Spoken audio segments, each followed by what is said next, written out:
Hello friends, welcome to निर्माण जी academy. मैं ध्रुव। आज हम डिस्कस करेंगे G7, G8, G20 क्या है, इसके इंटरनेशनल लेवल में इम्पोर्टेंस क्या है, इन ग्रुप्स को बनाने से इंटरनेशनल ऑर्गेनाइजेशन जो हैं उनकी इम्पोर्टेंस कैसे कम जाती है, और इन ऑर्गेनाइजेशन को कौन रेटिफाई करता है, कौन इनके लिए जो समिटों में बात की जाती है उनको कौन बना के देता है, किन किन मुद्दों पर चर्चा की जाती है, G7 से G8 कैसे बना, फिर G8 से G7 कैसे बना, और G7 से G20 कैसे बना। तो सबसे बेसिक बात हम यह जान लेते हैं कि G7 क्या है। सबसे पहले हम G7 के बारे में बात करेंगे, फिर हम आगे बढ़ते जाएंगे और G8 और G20 के बारे में डिस्कस करेंगे। तो G7 क्या है? तो G7 एक एडवांस इंडस्ट्रियलाइज्ड कंट्रीज़ का एक ग्रुप है जो कि आर्थिक रूप से अत्यधिक संपन्न या पूर्णतः विकसित देश हैं, उनका यह एक ग्रुप है।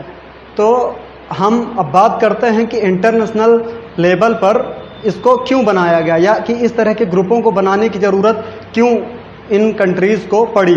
तो देखिए, किसी भी इंटरनेशनल ऑर्गेनाइजेशन को, जैसे कि यूनाइटेड नेशन ऑर्गेनाइजेशन हो गया, इंटरनेशनल मॉनेटरी फंड IMF हो गया, WTO वर्ल्ड ट्रेड ऑर्गेनाइजेशन हो गया, या वर्ल्ड बैंक हो गया, तो इस तरह के इंटरनेशनल ऑर्गेनाइजेशन को बनाने के लिए एक प्रॉपर एग्रीमेंट की ज़रूरत पड़ती है, और इनको बनाने में बहुत समस्याओं का सामना करना पड़ता है। मैं किसकी बात कर रहा हूँ? इंटरनेशनल ऑर्गेनाइजेशंस को बनाने के लिए बहुत समस्याओं का सामना करना पड़ता है, बहुत सारे चार्टर की ज़रूरत पड़ती है, प्रॉपर एग्रीमेंट लाना पड़ता है, उनको रेटिफाई करवाना पड़ता है, कॉन्फ्लिक्ट करते हैं, फिर साइन करते हैं, तब जाके इस तरह के कोई ऑर्गेनाइजेशन इंटरनेशनल लेवल पर सामने आते हैं।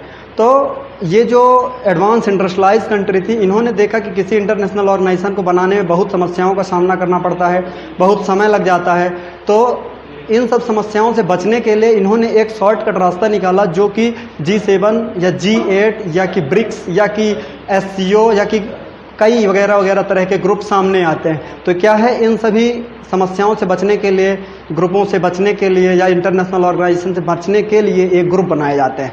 तो ये ग्रुप क्या है, इसके बारे में हम चर्चा कर लिए कि यह एक इंटरनेशनल ऑर्गेनाइजेशन की समस्याओं से बचने के लिए इस तरह के छोटे छोटे ग्रुप्स बनाए जाते हैं। तो अब हम ये देख लेते हैं कि इनको बनाया ही क्यों गया। तो क्या होता है कि जब कोई एडवांस या इंडस्ट्रियलाइज्ड कंट्री है, उसको इकोनॉमिक कोऑपरेशन बना के रखते हैं, फाइनेंशियल कोऑपरेशन बना के रखते हैं। तो उस इकोनॉमिक और फाइनेंशियल क्राइसिस से बचने के लिए, या कि इकोनॉमिक या फाइनेंशियल जो कि कोऑपरेशन है उसको अचीव करने के लिए उन्होंने एक ऐसा ग्रुप बनाया। और इस ग्रुप को बनाने से इन कंट्रीज़ को तो फ़ायदा होता है, जो वर्ल्ड में अदर कंट्रीज़ हैं उनके ऊपर भी इन ग्रुप्स में जो निर्णय लिए जाते हैं उसका इफ़ेक्ट पड़ता है। जैसे कि चाइना का हांगकांग इशू हो जाए, या कि ऑस्ट्रेलिया का ऑस्ट्रेलियन फॉरेस्ट जंगल में जो फायर लग जाती है उसकी बात हो जाए, या कि अमेजन फॉरेस्ट में जो आग लग जाती है उसकी बात हो जाए। तो इसमें जो मुद्दे चर्चा में होते हैं G7, G8 की, ये इंटरनेशनल लेवल पर इफ़ेक्ट करते हैं। तो इसको बनाने के पीछे मेन मोटिव इस बात का था। अब हम देख लेते हैं कि इन ग्रुप्स को बनाने से इंटरनेशनल कैटेगरी में जो ग्रुप आते हैं, जो इंटरनेशनल ऑर्गेनाइजेशन है, उन पे खतरा कैसे पैदा होता जा रहा है, उनकी इंपॉर्टेंस कैसे कम होती जा रही है। तो हम जैसा कि जानते हैं कि WTO या कि UNO और WB, ये सब इंटरनेशनल ऑर्गेनाइजेशन है, और इनका भी मोटिव फाइनेंशियल कोऑपरेशन को अचीव करना है, इकोनॉमिक कोऑपरेशन को अचीव करने के लिए ही बनाया गया था। परंतु इसमें इसका जो प्रोसेस है ये बहुत लंबा है, इसलिए प्रोसेस से बचने के लिए इन ग्रुपों को लाया गया। और इस तरह के जब से G7, G8 और G20 ग्रुपों को बनाया गया है, तब से एक ट्रेंड सा बन गया है इन छोटे छोटे ग्रुपों को इंटरनेशनल लेवल पर बनाने की, और उन पे बैठ के मीटिंग्स करने की, और उस पर कुछ बड़े निर्णय लेने की। इससे जो इंटरनेशनल लेवल पर ये ग्रुप बन रहे हैं, इससे इंटरनेशनल जो ऑर्गेनाइजेशन है उनके छवि को थोड़ा सा, एक प्रकार से कहा जाए तो खतरा उत्पन्न होता जा रहा है, या छवियाँ उनकी धूमिल होती जा रही हैं। अब हम बात कर लेते हैं कि ये काम कैसे करती हैं। अब हम बात कर लेते हैं कि ये इंटरनेशनल लेवल पर जो G7 ग्रुप्स हैं, या कि G8 या कि छोटे मोटे ग्रुप हैं, ये वर्क कैसे करते हैं। तो इनको वर्क करने के लिए जितने भी कंट्रीज़ हैं उनके हेड ऑफ स्टेट होते हैं, जो कि पर्टिकुलर साल में एक बार मीटिंग आयोजित करते हैं कहीं ना कहीं, और वहाँ पर बैठ के उस समिट में ये डिसाइड करते हैं कि हमें किन किन बातों पर, किन किन मुद्दों पर चर्चा करनी है, और हम ये भी अभी डिसाइड करेंगे कि ये किन मुद्दों पर चर्चा करनी है, इनको कौन बना के देता है, कौन बताता है कि इंटरनेशनल में लेवल में ये चीज़ें चल रही हैं, तो इस पर चर्चा करनी चाहिए। तो जो हेड ऑफ स्टेट होते हैं इन कंट्रीज़ के, ये मिलते हैं, बैठते हैं, समिट का आयोजन करते हैं, और फिर ये डिसाइड करते हैं कि हमें किन किन मुद्दे पर चर्चा करनी है। और जो इन लोगों के द्वारा मुद्दे डिसाइड किए जाते हैं और डिस्कस किए जाते हैं, वही हाईएस्ट कहा जाए तो एक प्रकार से निर्णय होते हैं। और इसमें ऐसा कोई खतरा नहीं होता है, इनमें ऐसी कोई बातें नहीं होती हैं कि बहुत दिनों बाद कोई बिल आएगा, फिर वो पास होगा, फिर सबके साइन होंगे, फिर उसके बाद वो इम्प्लीमेंट होगा इन देशों के साथ। ऐसा नहीं, ये बैठते हैं, सर्वसम्मत से कोई निर्णय ले लेते हैं और उसको अपने ग्रुप्स के लेवल में, इंटरनेशनल लेवल पे उसको लागू करने की कोशिश करते हैं। फिर हम देखते हैं कि इनको इंटरनेशनल ऑर्गेनाइजेशन नहीं कहा जाता है। क्यों? क्योंकि ना तो इनका सेक्रेटरिएट होता, ना तो इनका परमानेंट कोई कहीं हेडक्वार्टर होता, ना इनके परमानेंट कोई सचिव होते, हाँ, ना सचिवालय होते, तो इसलिए इनको इंटरनेशनल ग्रुप्स की कैटेगरी में नहीं रखा जाता है।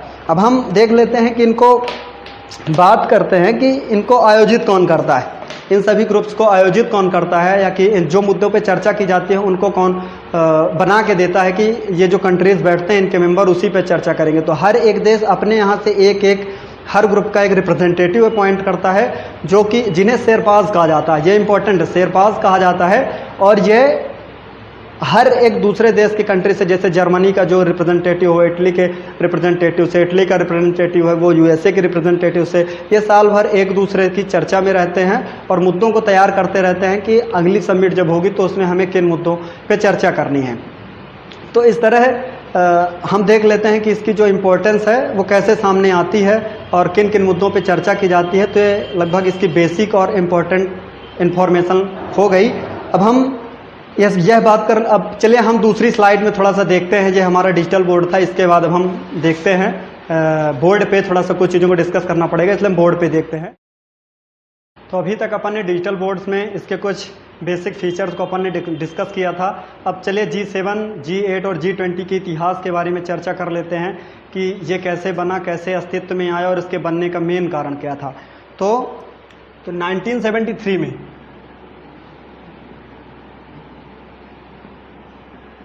1973 में ओपेक एक ऑयल उत्पादक कंट्रीज का एक ग्रुप है जिसने 1973 में क्या किया, ऑर्गेनाइजेशन, ये ओपेक का फुल फॉर्म होता है organization for petroleum exporting country. तो 1973 में इस ग्रुप ने क्या किया कि ऑयल के प्राइजेस को बहुत ज़्यादा इंक्रीज कर दिया। अब ऑयल के प्राइजेस जब बहुत ज़्यादा इंक्रीज हो जाएंगे तो जो एडवांस इंडस्ट्रियलाइज कंट्रीज़ हैं या कि जो बहुत विकसित अर्थव्यवस्था वाले देश हैं उनको समस्याओं का सामना करना पड़ेगा, क्योंकि किसी भी देश की अर्थव्यवस्था पेट्रोलियम या गैस के स्रोतों पर निर्भर करती है। तो जब ऑयल के प्राइसेस बढ़ जाएंगे तो हर ऐसा देश जहाँ पे ज़्यादा इंडस्ट्री हैं या कि ज़्यादा माल का या गुड्स का ट्रांसपोर्टेशन होता है तो उस देश को समस्या का सामना करना पड़ेगा। तो ये 1973 में ओपेक कंट्रीज जो थी, ये एक ग्रुप है कंट्रीज़ का, इन्होंने क्या किया कि ऑयल के प्राइसेस को बहुत इंक्रीज़ कर दिया। ऑयल के प्राइसेस को क्या कर दिया इन्होंने, इंक्रीज कर दिया। तो क्या हो गई, समस्या हो गई। अब ये समस्या हो गई तो ये जो इंडस्ट्रियलाइज कंट्री थे इन्हें लगा कि ये तो इस तरह की, ये जो ग्रुप है ये तो बार बार ऐसा करता जाएगा, कभी तेल का प्राइस बहुत ज़्यादा बढ़ाएगा, कभी तेल के प्राइसेस को रोक के रखेगा, तो इससे हमें समस्या होगी। तो उन्होंने एक शॉर्टकट निकाला और कहा कि चलिए हम भी एक ग्रुप बनाते हैं। इन्होंने भी एक ग्रुप बनाया और उस ग्रुप का इन्होंने नाम रखा G4, G7 तो अभी हम नहीं कहेंगे। तो इन्होंने एक ग्रुप बनाया और वो ग्रुप कैसा था, इनफॉर्मल ग्रुप था। मैं बार बार कह रहा हूँ इनफॉर्मल ग्रुप था। फॉर्मल ग्रुप वो होते हैं जिसके लिए प्रॉपर चार्टर एग्रीमेंट की ज़रूरत पड़ती है, जैसे UNO बना था। हमारे चैनल में भारती मैम द्वारा discuss UNO, United Nation Organization का एक वीडियो पड़ा है, आप देख सकते हैं कि कैसे कोई भी इंटरनेशनल ऑर्गेनाइजेशन बनता है। तो इन्होंने कहा कि हम एक ग्रुप बनाते हैं। तो इन्होंने ग्रुप बनाने की कवायदात शुरू की और ये शुरू किसने किया, तो यूनाइटेड नेशन अमेरिका ने शुरू किया। अमेरिका ने शुरू किया।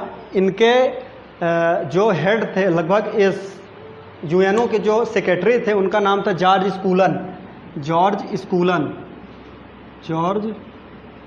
स्कूलन। इन्होंने क्या किया कि 1973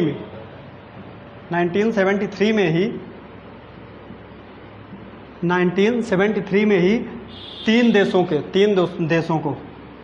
को फ्रांस,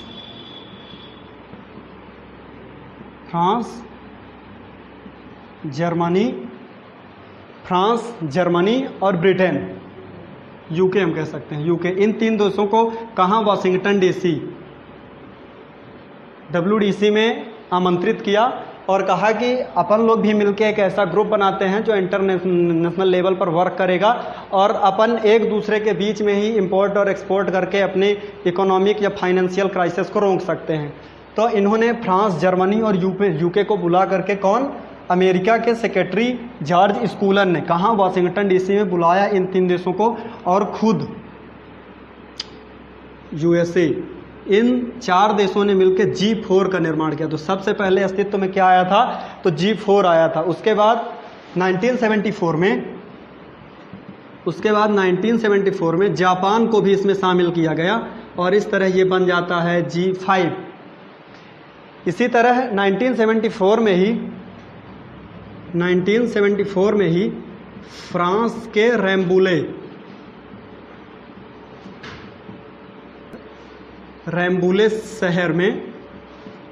रैम्बुले शहर में इन G5 कंट्रीज़ का एक समिट आयोजित की गई और जिसमें इटली को भी शामिल कर लिया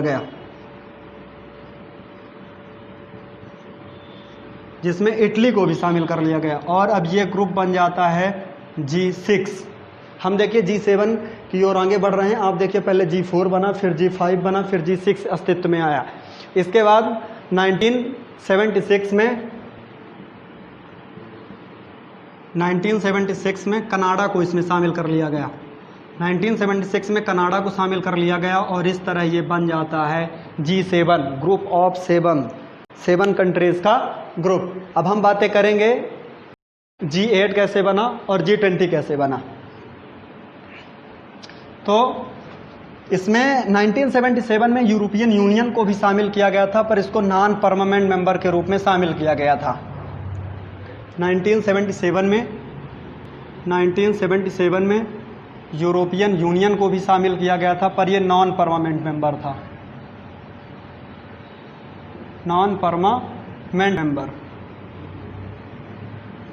इन्हें नॉन परमानेंट मेंबर के रूप में शामिल किया गया। और 1977 में ही रूस को इसमें शामिल किया गया। 1977 में ही रूस को इसमें शामिल किया गया और इस तरह ये बन जाता है G8।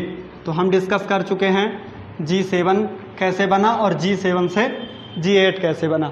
अब हम देख लेते हैं इसके बाद कि G8 से फिर G7 के क्यों बना, क्योंकि रसिया को इससे हटा दिया गया था। तो बात है 2014 की। 2014 में रूस ने क्या किया कि क्रीनिया को इसने एनेक्स कर लिया। क्रीनिया को इसने क्या कर लिया, हथिया लिया। क्रीनिया जो यूक्रेन का एक पार्ट है, उसको रूस ने क्या किया, 2014 में हथिया लिया। और ये जो G7 कंट्रीज़ थे, इन्होंने देखा कि ये गलत कर रहा है और इससे ये नाराज़ होकर रूस को इस ग्रुप से हटाने की कवायदात शुरू कर देते हैं और 2014 में ही रूस को इस ग्रुप से हटा दिया गया। 2014 में ही रसिया के सोची में रूस के सोची नामक शहर में समिट का आयोजन किया जाना था।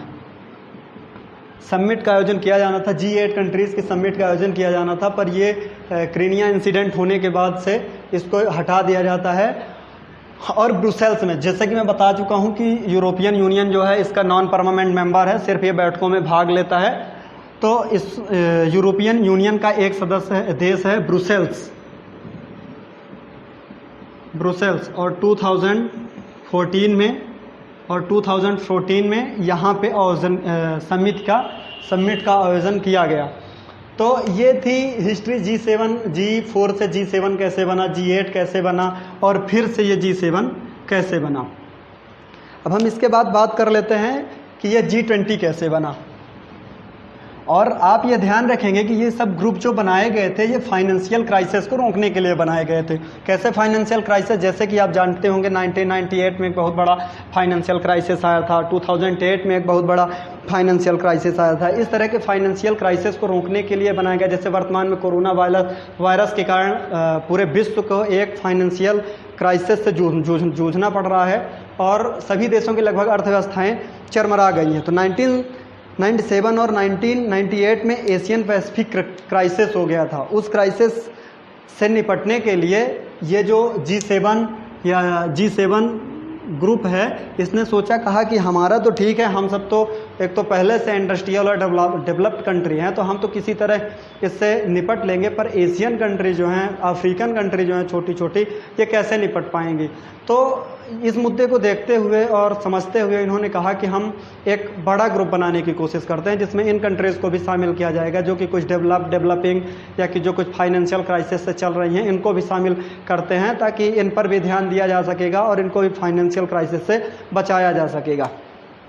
तो 2099 में G20 ग्रुप बनाने का प्रोसेस शुरू किया गया।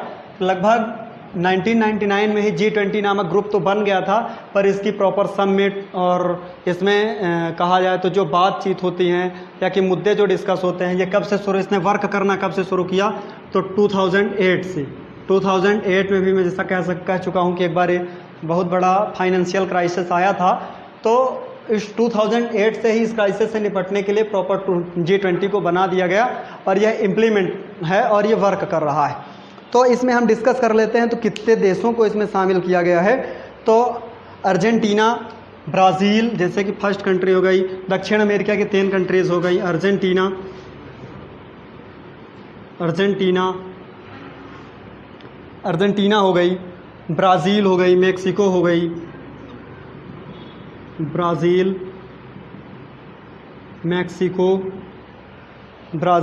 मैक्सिको और बहुत 13 लगभग कंट्रीज़ हैं। Brazil, Mexico, European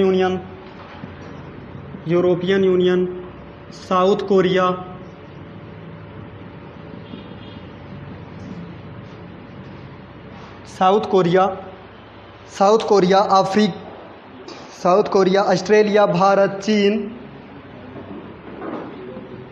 Australia,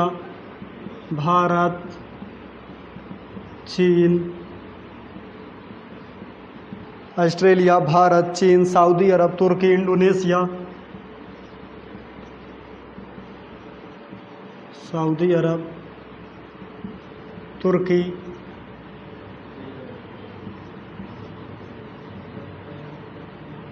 Indonesia, Saudi अरब, तुर्की, इंडोनेशिया,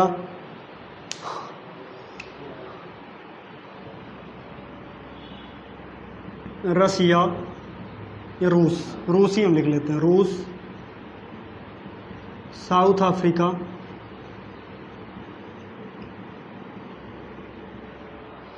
अफ्रीका और मैक्सिको। एक कंट्री छूट रही थी, 13 नंबर है मैक्सिको।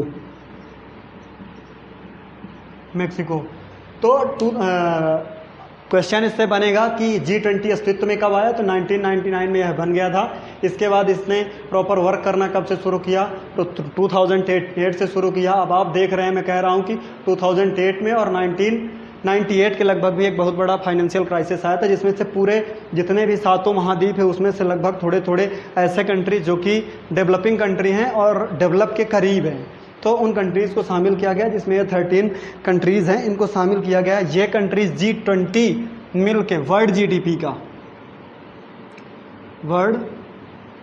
GDP का लगभग 80% कवर करती हैं।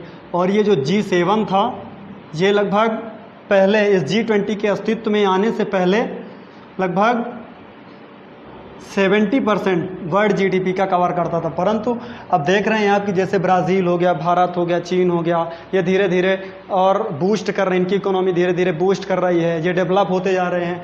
तो वर्तमान में इसका वर्ल्ड GDP में योगदान G7 कंट्रीज़ का लगभग to 45% रह गया है।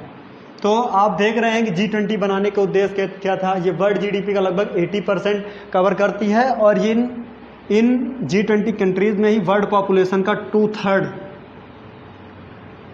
पॉपुलेशन भी कवर हो जाता है। तो हम लगभग G20, G7, G8 इसके बारे में चर्चा कर चुके हैं। महत्वपूर्ण और बेसिक दोनों जानकारियां हम दे चुके हैं। तो अब जैसे आप वर्तमान में ही देख रहे होंगे कि भारत को G7 के बाद एक और कंट्री जोड़ के G8 का एक ग्रुप बना के एक परमानेंट मेंबर के रूप में सदस्यता देने की बात चल रही है। तो ये मुद्दा या कि ये टॉपिक इस समय ज़्यादा ट्रेंड में है, इसलिए हम सोचे कि इस पे एक कोई प्रॉपर वीडियो बनाया जाए। तो लगभग आपको सारा क्लियर हो गया होगा कि ये कैसे बना, कैसे इम्प्लीमेंट हुआ, कैसे वर्क करता है इंटरनेशनल लेवल पर, इसकी इम्पोर्टेंस क्या है और इसको बनाने का उद्देश्य क्या था, वर्क कैसे करता है, एक्सेट्रा एक्सेट्रा। तो आज के लिए इतना ही। इसके बाद नेक्स्ट टॉपिक में या कि नया वीडियो लेकर मैं आपसे फिर मिलूँगा। आज के लिए इतना ही। धन्यवाद।